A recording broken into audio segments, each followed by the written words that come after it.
ইন্ডিয়াকে সামনে পেলেই জো রুটের কিছু একটা হয়। ইন্ডিয়ার বিপক্ষে আরো একটা টেস্ট সেঞ্চুরি হাঁকালেন জো রুট। ইনফ্যাক্ট তার ক্যারিয়ারের যে 38টা সেঞ্চুরি, তার ভেতরে 12টা সেঞ্চুরি তিনি করেছেন ইন্ডিয়ার এগেনস্টে। কোনো সন্দেহ নাই, ভারত তার সবচেয়ে পছন্দের প্রতিপক্ষ টেস্ট ক্রিকেটে, এবং তিনি ছাড়িয়ে গেছেন স্টিভেন স্মিথকে। স্টিভেন স্মিথের সেঞ্চুরির সংখ্যা 11 ভারতের বিপক্ষে। সিরিজের চতুর্থ টেস্ট ম্যাচের প্রথম ইনিংসে তিনি করেছেন 150 রান, এবং এই 150 রান করতে গিয়ে তিনি অনেকগুলো রেকর্ড করেছেন।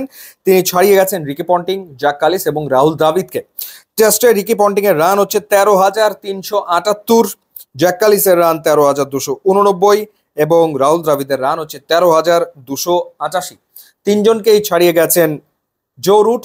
টেস্টে এখন তার রান হচ্ছে 13,409। সামনে আছেন কেবল একজন, তিনি আর কেউ নন, সচিন টেন্ডুলকার। সচিন টেন্ডুলকারের রান টেস্টে 15,921।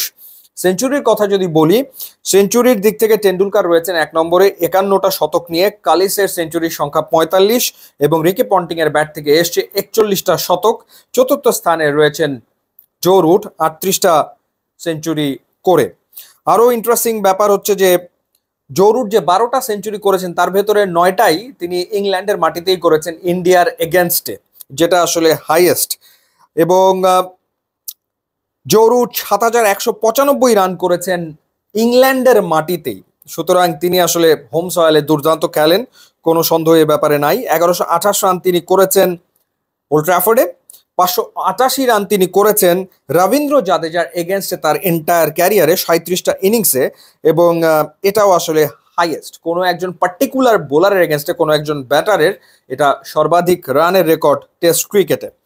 এছাড়া আরও যে ঘটনাটা ঘটিয়েছেন সেটা হলো জো রুট 104টা 50+ স্কোর করেছেন টেস্ট ক্রিকেটে। রিকি পন্টিং এবং জ্যাক কালিসকে তিনি ছাড়িয়ে গেছেন। 103টা 50+ ইনিংস হচ্ছে রিকি পন্টিং এর, এবং ক্যালিসেরও তাই।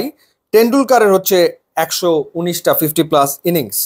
সো জো রুট দুর্দান্ত ফর্মে রয়েছেন। এখন প্রশ্ন হলো যে জো রুট সচিন টেন্ডুলকারের রেকর্ডটা ভাঙতে পারবেন কিনা, অর্থাৎ টেস্টে সর্বাধিক রানের রেকর্ড তিনি নিজের করে নিতে পারবেন কিনা।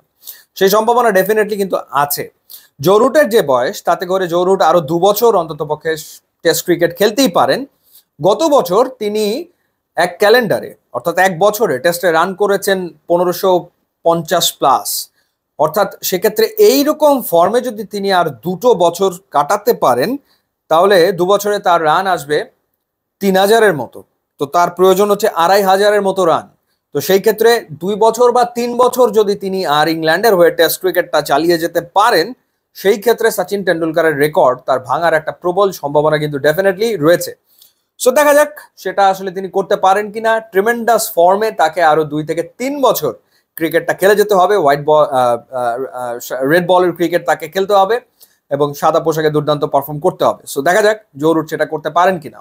ইউটিউব এবং ইনস্টাগ্রাম লিঙ্ক আছে, আপনারা যোগ দিলে খুবই খুশি হবো। And thanks for watching.